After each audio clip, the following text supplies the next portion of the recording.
မင်္ဂလာပါခင်ဗျာရွှေညမြေကကြိုဆိုပါရစေကျွန်တော်ရွှေညမြေရဲ့စာရေးဆရာပြည်တွင်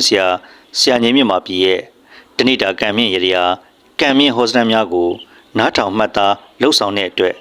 အကျိုးများစွာရရှိတယ်လို့ကြားသိရတဲ့အတွက်များစွာဝမ်းသာမိပါတယ်ခင်ဗျာကျွန်တော်ရွှေညမြေပြည်သက်ကြီးအတွက်ဆရာကြီးရဲ့တဏိတာကံမြင့်ရရာများကိုစောလင်းစွာသိရှိနိုင်ဖို့ညပိုင်းကလေးကထုတ်လွှင့်တင်ဆက်ပေးနိုင်ရန်ရွှေညမြေဖွဲ့သားများကပြင်ဆင်နေပြီဖြစ်ပါကြောင်းတရင်ကောင်းပါအပ်ပါတယ်ခင်ဗျာရွှေညမြေပြည်သက်ကြီးတဏိတာပင်မနွမ်းနေသမျှကိုတခဏတာပန်းတော်ဖြည့်ချိန်မှာဆရာကြီးရဲ့တဏိတာကံမြင့်ရရာများကိုမှတ်သားနားဆင်ပြီးနေ့တင်မှာစိတ်သစ်လူသစ်ခွန်အားသစ်တွေနဲ့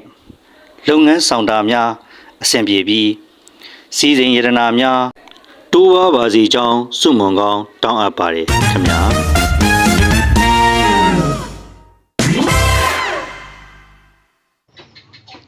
မင်္ဂလာပါဗျာဆရာကြီးမြန်မာပြည်ပါချွေညာမိမိသားစုမှာကြိုဆိုပါတယ်ဗျာဒီနေ့23ရက်9လ2026ကြာသပတေးနေ့ဖြစ်ပါတယ်ကြာသပတေးနေ့ရဲ့ဒီနေ့တာကညမာများကိုတင်ပြပေးသွားမှာဖြစ်ပါတယ်ဗျာကြာသပတေးနေ့မှာဖြင့်အိုးအိမ်လောက်ကိုင်းနဲ့ပတ်သက်တဲ့ကိစ္စမှာယာယီအားနည်းတယ်လို့ဖြစ်တတ်တယ်အထူးသဖြင့်ငွေကြီးနဲ့ပတ်သက်တဲ့ကိစ္စများယာယီထင့်ကိုလွဲတဲ့ချော်တတ်တဲ့ကာလမျိုးဖြစ်ပါတယ်ဗျာဒါကြောင့်အိုးအိမ်လောက်ကိုင်းနဲ့ပတ်သက်တဲ့ကိစ္စများကိုကြည့်တဲ့အမျိုးသမီးများငွေကြီးနဲ့ပတ်သက်တဲ့ကြက်တဲမှုငွေကြီးနဲ့ပတ်သက်တဲ့ယာယီဆင်မြုပ်ဖြစ်တဲ့အိုးအိမ်လောက်ကိုင်းနဲ့ပတ်သက်တဲ့ပူညံဖြစ်တတ်တဲ့ကာလမျိုးဖြစ်ပါတယ်ဒါကြောင့်အိုးအိမ်လောက်ကိုင်းနဲ့ပတ်သက်တဲ့အဆင်မပြေရတဲ့ခုနှစ်သားသမီးများတောက်ကြမြောက်ရကိုလက်တော့တန်လေးကိုင်းပြီးယနေ့မှာ6ကြိမ်တိတိဆူတောင်းမယ်ဆိုရင်အသင်းမှာပိတ်ဆို့နေတဲ့အိုးအိမ်လောက်ကိုင်းများအများဆုံးပွင့်လန်းမှာဖြစ်ပါတယ်အသင်းတော်လေးရဲ့ကျွန်တော်လောက်ကိုင်းမရှိဘူးလောက်ကိုင်းရမှာဖြစ်မှာကျွန်တော်အိမ်လေးစောက်ခြင်းနဲ့အိမ်လေးစောက်နေမှရောက်မှာကျွန်တော်မှနေစရာအခန်းမရှိဘူးနေစရာခန်းလေးရမှာဖြစ်မှာကျွန်တော်မှာအိုးပိုင်အိမ်ပိုင်မရှိဘူးအိုးပိုင်အိမ်ပိုင်ဖြစ်မှာကျွန်တော်အလူတွေလှုပ်ခြင်းနဲ့မင်္ဂလာကြီးဆောင်နေပျော်ပွဲရှင်ပွဲတွေလှုပ်ခြင်းနဲ့နိုင်ငံခြားသွားခြင်းနဲ့အသင်းတော်လေးရကူညီဆောက်ရှောက်ပါဆိုတဲ့ကြောင်တောက်ကြမြောက်ရလက်တော့အတန်လေးကိုင်းပြီး6ကြိမ်တိတိဆူတောင်းမယ်ဆိုရင်တက်မှာပိတ်ဆို့နေတဲ့အိုးအိမ်လောက်ကိုင်းနဲ့ပတ်သက်တဲ့ကိစ္စများအများဆုံးပွင့်လန်းသွားမှာဖြစ်ပါတယ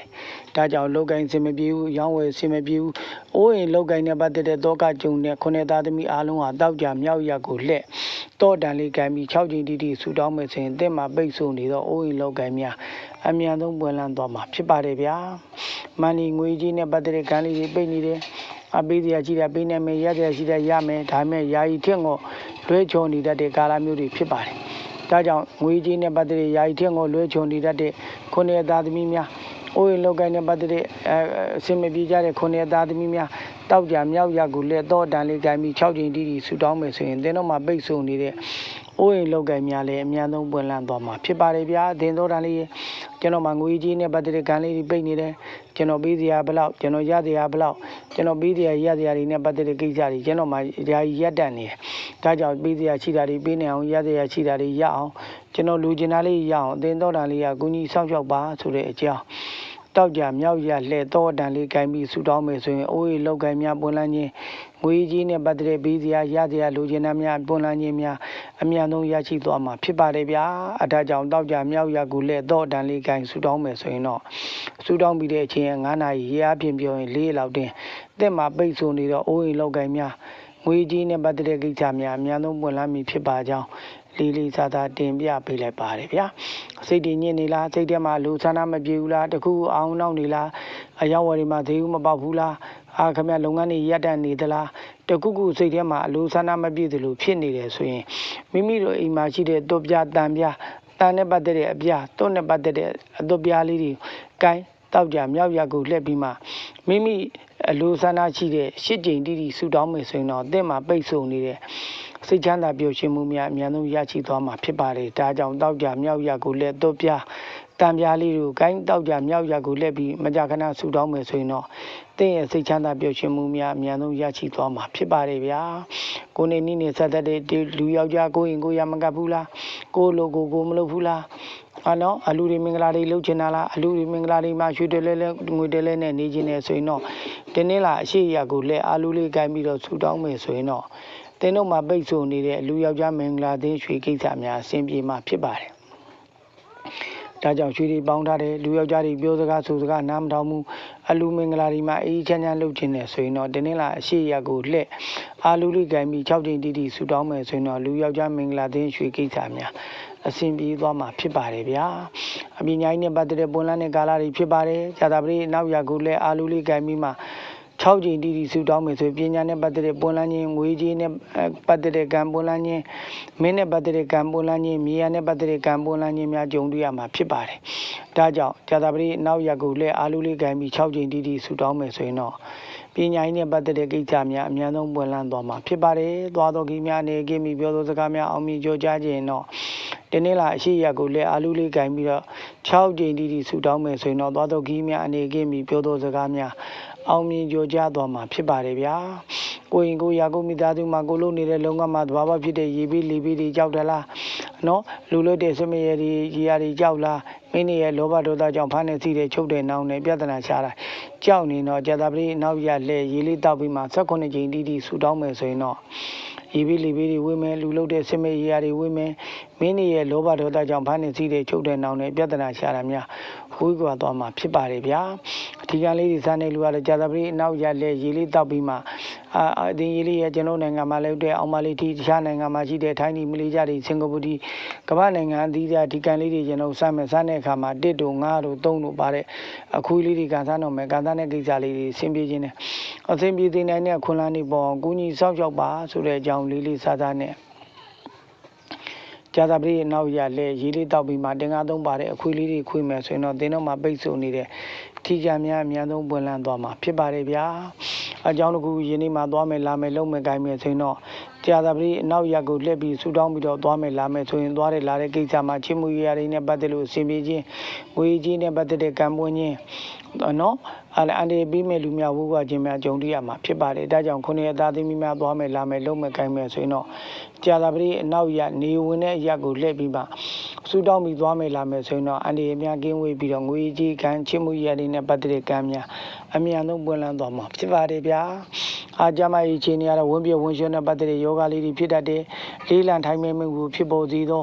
အဲ့ဒါမျိုးဖြစ်တည်တတ်တဲ့လူအားအေးပတ်ပြီးလေးလံထိုင်မဲနေတာဖြစ်ပါတယ်ဒါကြောင့်နူးနူးထွေးထွေးနေပါရာဟုတောင်နောက်မြောက်တောင်လဲရေလေးတောက်မလားမုံစားမလားရေတောက်တာမုံစားတာမုံယောဂကိုပြောင်းကင်းစေတဲ့ဆေးပေါင်းတာပေါင်းနေတဲ့စားတာတောက်တာပါလို့စူတောင်းစားမယ်တောက်မယ်ဆိုရင်တင်းတို့မှာပိတ်ဆို့နေတဲ့နော်ကျမကြီးများအမြန်ဆုံးကောင်းမွန်သွားမှာဖြစ်ပါတယ်ဗျာတခုခုကန်နေစိုးနေလားကန်နေနေနေတယ်ထင်တော့မိမိအိမ်မှာယင်းနေစွန့်ပစ်မဲ့ဖြစ်စည်းတွေကိုတင်းဝင်နေတောင်အရှိမြောက်တောင်လှည့်စွန့်ပစ်မယ်ဆိုရင်တော့တင်းတို့မှာပိတ်ဆို့နေတဲ့ကံများနော်ပါသွားပြီးတော့ကံကောင်းခြင်းများအများဆုံးဝင်ရောက်လာမှာဖြစ်ပါတယ်ကိုရင်ကိုရာကိုမိသားစုမှာလက်ရှိနေထားတဲ့စားစရာတွေဝတ်စရာတွေနေစရာတွေလိုသလားနာကနေတခုခုပိတ်နေသလားစားစရာတွေလိုနေတော့တင်းလာအရှိရကိုလှည့်ပြီးမှ15ချိန်တိတိမိမိစားလို့တဲ့စားစရာများဝတ်စရာများနေစရာများဆူတောင်းမယ်ဆိုရင်တော့စားဝတ်နေနဲ့ပတ်သက်တဲ့ကံများအများဆုံးဆူတောင်းပြီးတဲ့အချိန်က2ရက်တွင်မိမိစားလို့သောစားစရာများဝတ်လို့သောဝယ်များအများဆုံးရရှိသွားမှာဖြစ်ပါတယ်ကန်နေနေလားကန်နေစိုးနေလားရောင်းဝယ်မတက်ဘူးလားတခုခုကန်နေနေတယ်လို့ယူဆရင်တော့အင်္ဂါတော့ရှေ့တောင်တောင်လက်ဖျောင်းတဲ့မီးလေးကိုထွန်းပြီးမှဆူတောင်းမယ်ဆိုရင်တော့တဲ့မှာပိတ်ဆို့နေတဲ့ကံဆိုးမှုများလွန့်ကွာပြီးကံကောင်းခြင်းများအများဆုံးဝင်ရောက်လာမှာဖြစ်ပါတယ်ကိုရင်ကိုရာကိုမိသားစုကိုလုံးနေမှာတည်ငြိမ်ခြင်းနဲ့အေးချမ်းနေတဲ့ပြဿနာကင်းခြင်းနဲ့ဆိုရင်တော့ဗုဒ္ဓတောင်ရက်ကိုလက်18ချိန်တိတိတည်ငြိမ်ခြင်းမအောင်အေးချမ်းပါသေးကြောင်းဆူတောင်းမယ်ဆိုရင်တော့ကိုရင်ကိုရာကိုမိသားစုမှာတော့တည်ငြိမ်အေးချမ်းသွားမှာဖြစ်ပါတယ်ဗျာအောက်လည်းငယ်သားရဲ့ဒေါ်လာပုံမှန်မှုတွေကြောက်တယ်ဆိုရင်တော့စနေတောင်နောက်တောင်တော့10ချိန်တိတိဆူတောင်းမယ်ဆိုရင်တော့အောက်လည်းငယ်သားရဲ့ဒေါ်လာပုံမှန်မှုများဝေးကွာသွားမှာဖြစ်ပါတယ်ဗျာ9လပိုင်းဖြစ်ပါတယ်အင်္ဂလိပ်လို25 29 30 31ကရေကောင်းရတဲ့နေဖြစ်ပါတယ်အလူတွေလုံးမလားမင်္ဂလာတွေဆောင်မလားပျော်ပွဲရှင်ပွဲတွေလုံးမလားစာချုပ်စာတမ်းတွေလုံးမလားအရေးကြီးတဲ့အခမ်းအနားတွေလုံးမယ်ဆိုရင်25 29 30 31ရက်ဒီမှာပြုလုပ်ခြင်းအပြင်9လပိုင်းနဲ့ရေကောင်းရတဲ့နေမှာပြုလုပ်ခြင်းအပြင်အညာများကင်းစင်ပြီးအကောင်းများအများဆုံးဝင်ရောက်လာမှာဖြစ်ပါတယ်အင်္ဂလိပ်လို30ရက်နေဖြစ်ပါတယ်ဇာတာပတိနေ့ဖြစ်ပါတယ်ဇာတာပတိနေ့ရဲ့ညနေ6:43မိနစ်မှာရတနာရွှေမိုးငူမိုးရွာတဲ့ဒနသိတိနဂကြီးကကျွန်တော်ကဘာကိုစတင်ဝင်ရောက်လာမှာဖြစ်ပြီးတော့တောက်ကြနေ6:43မှာပြန်လည်ထွက်ခွာတော့မှာဖြစ်ပါတယ်ဒါကြောင့်ဇာတာပတိနေ့ညနေပိုင်း6:43မှာအသုံးမှာကဘာမျိုးရတနာရွှေမိုးငူမိုးရွာသေးတဲ့ဒနသိတိကြီးလက်ကြီးနတ်ထကြီးဖြတ်တန်းနေတဲ့အချိန်မှာ ရွှေညာမီမိသားစုကပေးပို့တဲ့ရေတရားတွေပြုလုပ်ခြင်းဖြင့်ရေတနာရွှေမုံငူမှုရွာသလိုငွေကြီးများအစုလိုက်ပြုံလိုက်လုံးလိုက်ခဲလိုက်ဝင်ရောက်လာမှာဖြစ်ပါတယ်ဒါကြောင့်ရွှေညာမီမိသားစုက30ရက်နေ့မှာပေးပို့မဲ့ရေတရားတွေပြုလုပ်ခြင်းအားဖြင့်ရေတနာရွှေမုံငူမှုရွာသလိုငွေကြီးများအစုလိုက်ပြုံလိုက်လုံးလိုက်ခဲလိုက်ဝင်ရောက်ပါသေးကြောင်းလေးလေးစားစားဆူတောင်းပြီးတော့30ရက်နေ့မှာပေးပို့မဲ့ရေတရားတွေကိုစောင့်မျှော်ကြည့်ရှိဖို့လေးလေးစားစားတင်ပြပေးလိုက်ပါတယ်ဗျာခန္ဓာဤစစ်သုံးရေတရားယနေ့မှာဖြင့်တောက်ကြမြောက်ရကိုလက်ခမလိုရင်မိမိရဲ့လူဆန္ဒများကို20ကြိမ်ဆူတောင်းခြင်းအပြင်တင်းတို့မှာပိတ်ဆို့နေတဲ့လူရင်ဆန္ဒများအများဆုံးပြေဝသွားမှာဖြစ်ပါတယ်ဒါကြောင့်မိမိရဲ့လူဆန္ဒတစ်ခုချင်းစီကို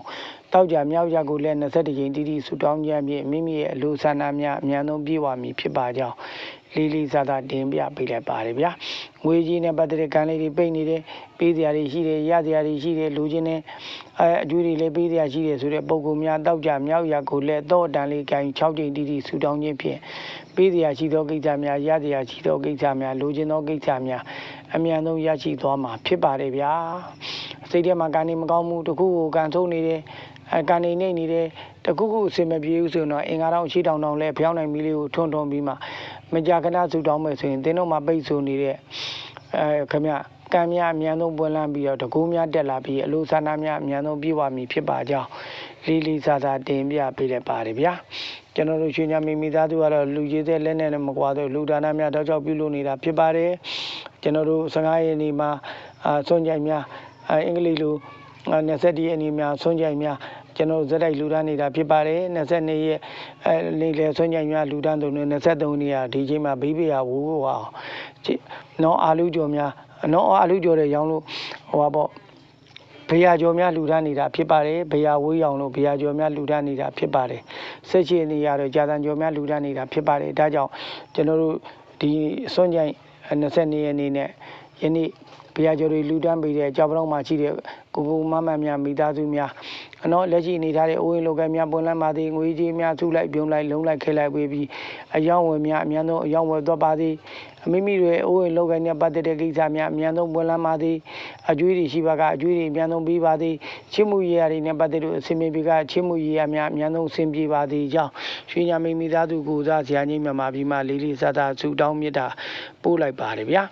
ကျွန်တော်တို့ရွှေညာမိသားစုကတော့လူစီတဲ့လက်နဲ့မကွာလို့လူတန်းနေပါတယ်လူတန်းမှုတဲ့ကုသိုလ်ကောင်းမှုစုစုကိုကြည့်ရှုကြတဲ့ပြည်သက်လူတန်းကြတဲ့ပုဂ္ဂိုလ်ကြောက်ပတော့မှရှိတဲ့ကိုမမများမိသားစုအတွက်ကိုကျွန်တော်တို့အများပေးဖို့ရတယ်ရောက်တဲ့ဘုံဒါနဓာတုခေါ်ပြီးတော့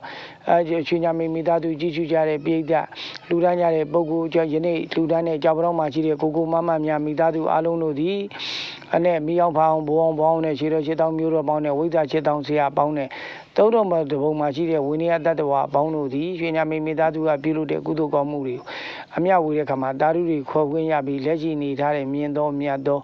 ဘဝကိုရောက်ကြည့်ပါသေးကြောင်းနဲ့မြင့်မြတ်တဲ့ဘုံရောက်ကြည့်တဲ့အခါမှာအတိသောသူမြင်သောသူတို့မတိသောမမြင်သောကြားသောသူကိုပြောပြပါသေးသည်တီးတဲ့လူမြင်တဲ့လူတွေတာရုခွင့်ရတယ်လို့မတိသောမြင်သောလူများတာရုခေါ်ခွင့်ရပြီးလက်ရှိနေထားတဲ့မြင်သောမြတ်သောဘဝကိုရောက်ပြီးတော့ကြည့်ရှုရတဲ့ပိဋကလူတန်းကြတဲ့ပုဂ္ဂိုလ်ကြောက်ပတော့မှရှိတဲ့ကိုမမတို့နဲ့ပတ်သက်တဲ့မိသားစုများနဲ့ပတ်သက်တဲ့လက်ရှိဖြစ်ပေါ်နေတဲ့အိုးဝင်လောကများများသုံးပွင့်လာအောင်ကိုကြီးဆောက်ရှောက်နေမှာတဲ့ငွေကြီးများအစုလိုက်ပြုံလိုက်လုံးလိုက်ခဲလိုက်ဝင်ရောက်ပြီးစိတ်ချမ်းသာကိုချမ်းသာနဲ့ဆက်ပစ္စည်းတွေပိုင်ပါသည်မိယာတွေပိုင်ဆိုင်ပါသည်စာမွေးဖြစ်အောင်ပါသည်ယာတုတွေတိုးပါသည်အလူဒါနတွေမှာရွှေတွဲလဲငွေတွဲလဲနဲ့ပြောဖို့ရှင်ပွဲတွေမှာအနေအကင်းအောင်ကိုကြီးစောင့်ကြောက်နိုင်ပါသည်